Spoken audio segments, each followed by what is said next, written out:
Bonsoir à toutes et à tous. Avant-dernier épisode de The Walking Dead, Dead City. Cette série est vraiment excellente. Je le dis, hein, c'est le meilleur spin-off que j'ai vu de The Walking Dead. Il y a quand même des défauts, et y compris dans cet épisode. Mais globalement, on est sur un haut niveau d'interprétation, de réalisation, d'ambiance. Pas vraiment d'effets spéciaux, parce que c'est toujours aussi dégueu les effets spéciaux. Même si là, dans cet épisode, c'est très très bien fait. Mais voilà, il y a d'autres moments où on sent que ça manque un peu de budget. Bon, ben, pour cet épisode, ça manque pas de budget et surtout, l'ambiance est ultra glauque dans cet épisode. Alors, on avait quitté la dernière fois avec Maggie qui descendait avec Ginny, Amaya et le mec là, le chauve, je sais plus, qui descendait dans les égouts où il y a énormément de cadavres qui servent à produire du méthane liquide pour le croate qui s'en sert comme énergie, comme combustible. Ça, c'était du côté de Negan et Maggie. Du côté de Maggie et du côté de Negan qui avait échappé aux Croates qui se retrouvait avec le shérif Black.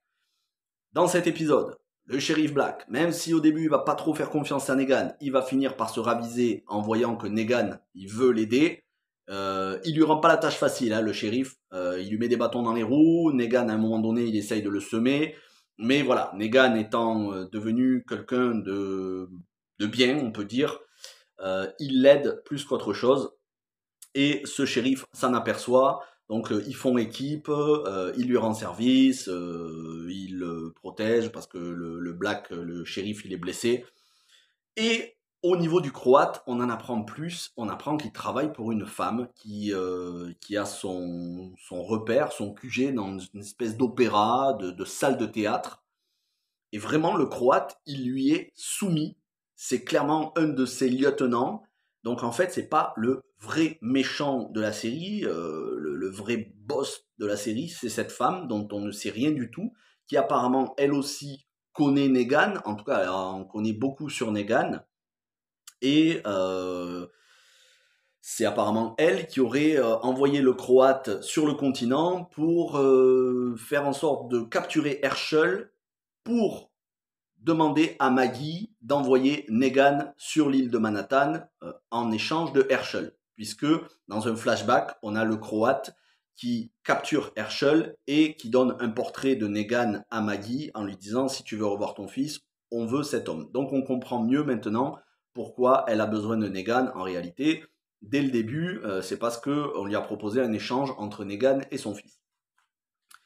Donc, du côté de Negan, c'est toujours aussi stylé, les dialogues, le charisme, alors il n'y a rien à redire, et le shérif Black est plus agréable qu'en début de série. Et du côté de Maggie, il va y avoir des rebondissements. On va s'apercevoir que le chauve, le mec qui est en couple avec Amaya, est un traître. Un traître, oui et non. En fait, c'est lui qui a amené tout son groupe à aller dans le repère du Croate pour qu'ils soient capturés. Il pensait pas qu'ils allaient se faire tuer, mais il a fait ça parce que le Croate lui a promis, on va dire, une safe place, je sais pas comment dire ça, hein. Lui a promis de le protéger et d'arrêter de les traquer. Donc il pensait faire bien, mais en fait il a amené tout son groupe dans un piège. Maggie va s'en apercevoir, elle va le dénoncer. Mais au final, lui et sa copine Amaya vont se faire bouffer à moitié, enfin en tout cas vont se faire éventrer par des rôdeurs qui sont dans les égouts. Il n'y a que Ginny et Maggie qui vont s'en sortir. Maggie qui va demander, qui va dire à Ginny, vas-y, prends de l'avance, et elle va se retrouver à faire face à une espèce de rôdeurs, d'amas de rôdeurs. Alors, je ne sais pas si c'est un état naturel où ils ont fusionné entre eux, je ne pense pas. Euh, ou alors ils se sont enchevêtrés et ça donne cette créature que j'ai mis dans la miniature, qu'on voit pas très bien, mais qu'on voyait dans la bande-annonce de l'épisode, qui a 4 têtes, 8 bras, c'est assez impressionnant. Il y a des têtes qui passent à travers le corps des autres et on a l'impression d'avoir un design de Giger et Dan O'Bannon sur les aliens. Ça fait vraiment alien et ça ressemble aussi à Scorn pour ceux qui ont joué au jeu Scorn qui est sorti récemment sur, je sais plus si c'est sur PS5 ou d'autres consoles, je crois que sur PS5. Ça fait vraiment créature enchevêtrée avec... voilà, c'est une espèce d'amas de créatures et c'est ultra flippant et c'est glauque. Et j'ai trouvé que le design était bien fait parce qu'on voit la chair pourrie, c'est cauchemardesque. Et toute cette plongée dans les égouts où il y a des zombies qui sont amassés les uns sur les autres, il y en a certains qui bougent les bras et tu peux te faire attraper en arrière et tout. C'est assez cauchemardesque. J'ai vraiment aimé l'ambiance de cet épisode. J'ai trouvé que c'était ultra stylé. Vraiment. C'est soigné. On sent que ils ont mis du temps et qu'ils ont mis du soin pour préparer toutes ces scènes, tous ces décors, tous ces maquillages, toutes ces prothèses. C'est vraiment un soin qui est apporté. Même au décor de cette femme qui est la patronne du Croate, il y a une espèce d'ambiance un peu opéra italien. C'est vraiment très très bien fait. Et on termine avec Ginny. Alors on comprend que Maggie n'a pas brûlé, ni on comprend aussi pourquoi elle a caché le petit dinosaure en mousse de Ginny, parce qu'en fait elle voulait pas que Negan la prenne, parce que sinon Negan, plutôt que de chercher Herschel, il aurait cherché Ginny. Et elle est là pour Herschel avant Ginny.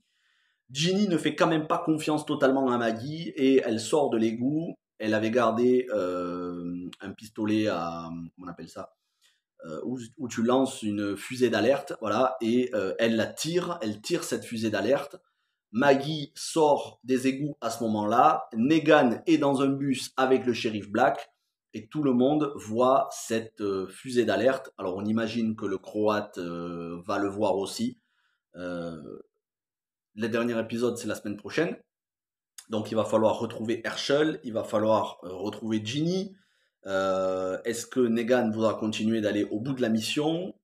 Je sais pas, on verra. Je vous dis pas ce que j'ai vu dans le teaser de la semaine prochaine pour rien vous spoiler, mais clairement on sent que c'est pas la fin de saison, on sent qu'il y aura une saison 2, hein, c'est une évidence. En même temps, voilà, Lauren Cohan qui fait Maggie l'a dit, il y a tellement de saisons suivantes possibles. Et j'en viens au point négatif, mais qui est le point négatif depuis le début de saison, hein. C'est Maggie vis-à-vis de Negan. Alors je pensais vraiment qu'elle s'était calmée, comme je vous disais, en fin de saison 11 de The Walking Dead, dans le dernier épisode de la série Mère, elle était revenue à plutôt des bons sentiments. Là, Negan, il n'a pas arrêté de lui prouver que il avait envie de la protéger, qu'il était là pour l'aider. Et elle le traite encore de monstre auprès de Amaya et du mec chauve, les deux qui sont bouffés. Elle traite encore Negan de monstre. Elle a pas compris apparemment. Elle est vraiment dure d'oreille. Elle a vraiment du mal avec ça, hein. Elle pense que Negan c'est encore un monstre alors que il lui a prouvé, mais d'une manière, je veux dire, de tellement de manières possibles. Donc ça commence à être assez agaçant de voir Maggie ne pas apprendre de ses erreurs, ne pas apprendre des leçons, de ne pas apprendre de Negan qui fait tout pour lui expliquer, tout pour lui prouver qu'il a changé. En plus, il n'était pas obligé de la suivre. Donc j'espère vraiment qu'ils vont en arriver à des bons sentiments. C'est surtout elle, parce que lui, Negan, on sent que le mec, il est quand même, au niveau de sa parole, il est clean, hein. Quand il donne une parole, il la respecte. Elle, elle est très imprévisible. On ne sait jamais si elle va agresser Negan, si elle va le laisser en plan. Je trouve vraiment qu'il y a une régression au niveau du personnage de Maggie sur l'ensemble de cette saison, à moins que la semaine prochaine on change quelque chose, ça m'étonnerait. Mais pour moi, le personnage de Maggie, non pas en entier, mais vis-à-vis de ce qu'elle éprouve pour Negan, il n'y a aucune évolution, il y a même une régression par rapport à la série originale, et ça me pose vraiment un problème, parce que c'est pas une bonne chose quand on régresse au niveau psychologique d'un personnage, alors que lui, Negan, il évolue et il montre toujours plus de signes d'humanité. Faudra vraiment que sur le reste de la série, sur la saison 2, ils changent ça. Si saison 2 il y a, normalement il y en aura une. Il va vraiment falloir qu'ils se calment sur les deux personnages et que enfin elle décide de passer l'éponge. Alors on comprend pourquoi elle lui en veut, parce que à chaque fois qu'elle s'endort, elle revit la scène de saison 7, épisode 1, où Glenn se fait battre, écrabouiller la tête. Puis à un moment donné, c'était il y a 15 ans en arrière, hein, presque, ouais, facilement, hein, plus d'une douzaine d'années en arrière. Dans la chronologie de The Walking Dead, il y a entre 10 et 12 ans en arrière. Alors je veux bien que le souvenir soit vif. Tu peux pas non plus sans arrêt résumer quelqu'un à des actes qu'il a fait, même si c'était abominable, alors que le mec, il a prouvé qu'il avait changé. Il va vraiment, vraiment, vraiment falloir qu'ils fassent un effort, les scénaristes, sur la relation Negan-Maggie, parce que sinon, ça va être désagréable, et à un moment donné, je retiendrai que le négatif. Heureusement, il y a beaucoup d'autres qualités sur cette série. Cet avant-dernier épisode, c'est peut-être le meilleur visuellement, c'est pas le meilleur en termes de dialogue, c'était celui d'avant qui était le meilleur.